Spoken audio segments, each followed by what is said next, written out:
Hi everyone, thank you for watching. If you haven't subscribed to the channel yet, please consider subscribing. It's free and it really helps the channel. Really appreciate it. Thank you. So in this video, what I'm doing is attaching an excerpt from today's astrology class in which I did a review of all of the Trump transits, progressions, and solar arcs. And in this case, specifically the progressions, because I've seen a few comments here and there asking me, hey, have you done Trump's progressions? I have quite a number of times in the class, and I reviewed them again today, and they are very interesting. You'll see why when you watch the video. Pay special attention to the fact that the two key progressions made by Jupiter and Venus are very long-lasting. In a sense, somewhat like that Eris transit, which is of course a totally different measurement, but the Eris transit in his chart extends into pretty much forever. He'll be 90 years old before he sees the last of that, which is extremely damaging, primarily for things like the Epstein files, but it's not helpful at all in the legal realm either, or the international realm, or in the realm of immigration. Ninth house correlations. In this case, you have Jupiter and Venus, which when they progress, Venus is going to cover more ground than progression, Jupiter less because it moves more slowly. Progressions are day equals a year. And so in the case of Venus, he's looking at something that goes all the way into 2027. With Jupiter, it's much worse. It takes it into the next decade. Enjoy. The progressed moon in Scorpio squaring Pluto. Well, that happened when he got elected. And this is an interesting thing because from one perspective, you'd say, well, okay, so if squares are bad, how does this guy get in to office with the progressed moon square Pluto? Because, it entered October 22nd, he gets elected days after, and it's precise November 21st when he's not even in office yet. Well, one answer would be that yes, you can see developments, and you could say in quotes, okay, well that's progress. You get elected, it's a win, happens on the moon square Pluto. Yes, but you can add. One thing would be that notice it's surrounded by Moon trine Mercury, which is a very helpful angle for him since he's a Gemini, but just in general, that's one thing. The second thing is that if the Moon squares Pluto and you get something, maybe it's not as good as what you think. You're treading into dangerous territory, and Moon square Pluto, Moon opposite Pluto, Moon conjunct Pluto is a great way to destroy yourself. You're playing with the god of the underworld, and something that appears to be good could turn out to be catastrophically bad. So there's that to consider. But in terms of this person saying progressed moon is squaring Pluto now, and they associated it to poop, that's the Plutonian association to Scorpio. Scorpio being waste matter. That's totally true. I can vouch for that 100% because in my own case, you probably recall that I told you that I had a major plumbing incident when plumbing, and it was a backed up thing, which means it's poop related, and it happened at the end of 23 when Saturn stationed in early Pisces squaring my moon Pluto in Sagittarius and Virgo, and that was graphic Pluto effects. And so this is where I disagree with the Hellenistic astrologers who don't like the idea of Pluto being connected to Scorpio, Neptune to Pisces, and Uranus to Aquarius, which I will admit the Uranus one took me quite a bit longer to accept than the other two. I found Pluto to Scorpio, Neptune to Pisces. I could see correlations already. Uranus to Aquarius took me longer, but now I totally relate all three to being co-rulers. You don't throw away Jupiter to Pisces, Uranus or Saturn to Aquarius, and Mars to Scorpio. You keep those, but you add these to provide further information. But main point is, when you look at his progressions, that's not happening now. But what is happening is you notice the progressed moon all through this summer. So you have to picture that it's in Scorpio, and this is where, again, this is astrology. You could call it an exercise, like the way physical exercise develops your muscles. It's really good to ask yourself, well, what do you mean it's 150? How does that work? Because Scorpio to Gemini is 150. It's just something you can memorize. You know that Gemini to Libra is 120. That's the trine. To Virgo, it's 90. It's the square. Leo is the sextile, 60. So 60, 90, 120, 150. When you're in here, you're in the 150 zone. Then the progressed moon, when it starts to find planets in Gemini, it's going to do a 150.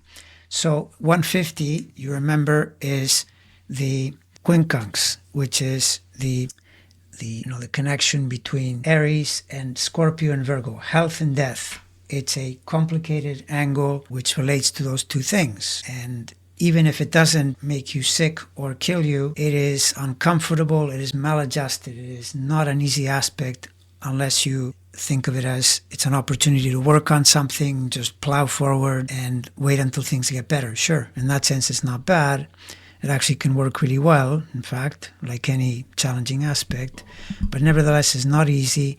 And so you see in here that the progressed moon in June enters into aspect to Uranus, which is the first Gemini planet, and that's because it's a degree before the Uranus. Then it's precise in July, and then it exits in August.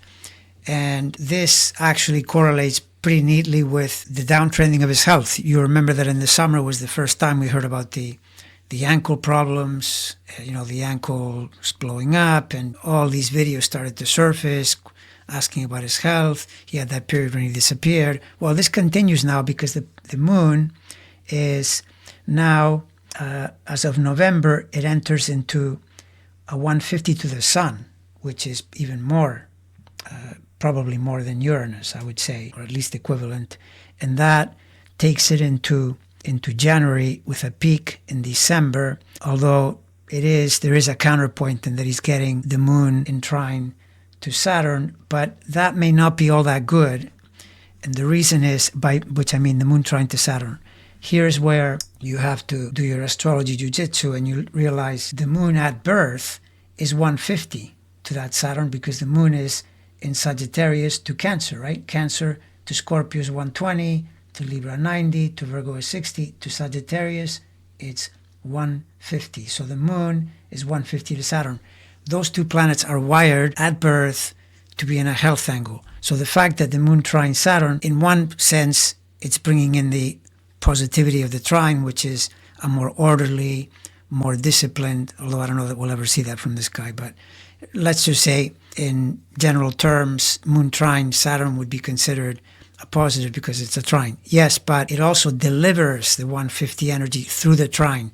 This is the logic that when a planet at birth, like is Neptune, for example, is squaring Mercury, this planet in trines will deliver the energy of the square. And so it can be anything from bad to at least half bad as a result of the fact that the birth condition is in a square. So again, that would be pointing to the fact that despite the fact that the moon is not squaring Pluto, there's plenty here that is definitely not so good, right? And then you see that all through 26, in addition to the fact that he's got the Saturn problems in his transits, he's got the moon, March, April, May, and then going into the summer, it's squaring Mars and squaring the ascendant, because by then, and that's where you have to, again, track the degrees, it's because by then it's later. These angles that I'm talking about here are 22, 23 Scorpio. When it gets to 26, 27, 28,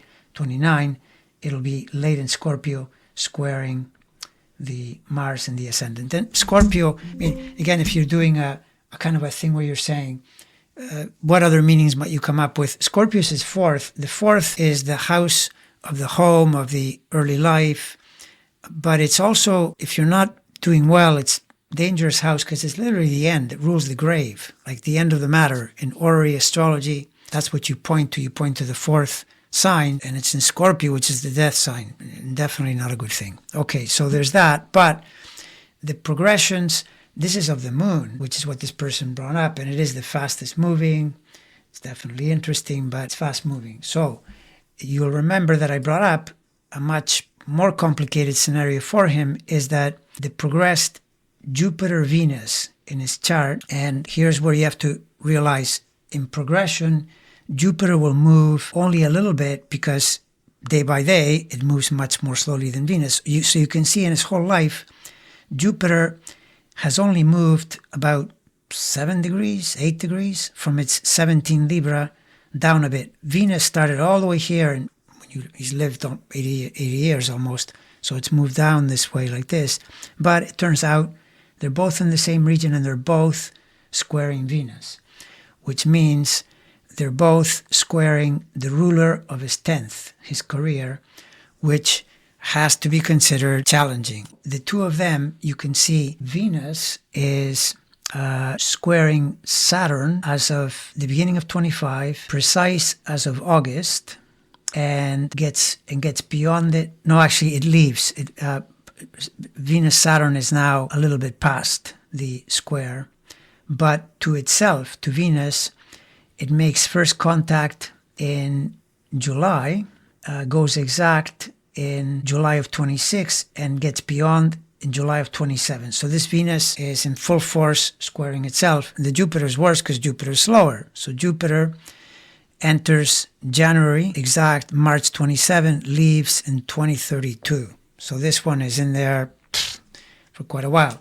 Now, you've got the fact that, again, remember the double, triple, quadruple effect. One sense, yeah, Venus rules the 10th. That's the career, reputation, your place in the world. But Venus is also the 12th is your health. Your deep health is in there. So very threatening to have these planets hitting into that part of the chart. You could even add that this guy lives on the messaging. The messaging, it's always what he says, how much influence he has over the media. This is the planets in the third sign. Jupiter, Neptune, Jupiter especially. It's a mega Jupiter, trines the sun, sextiles the moon, but it squares into the 12th. Now it's squaring. He's reached that point in his life when it's squaring tightly. Right? So this is where the message can go astray, the message can turn against you, the media can turn against you, the overall information environment can become incredibly problematic. So in progressions, you can see that the big ones are a real problem for him. You can add that the progressed Uranus, although this has been going on for years, but it's one of those things that he's made it work so far, but it's where, because of the intense nature of having a progressed Uranus precisely opposite the moon, there's a threat there of something going wrong in a shocking, unexpected way at some point. Something that would tend to bring you down. So that definitely gives you progressions that are quite troublesome.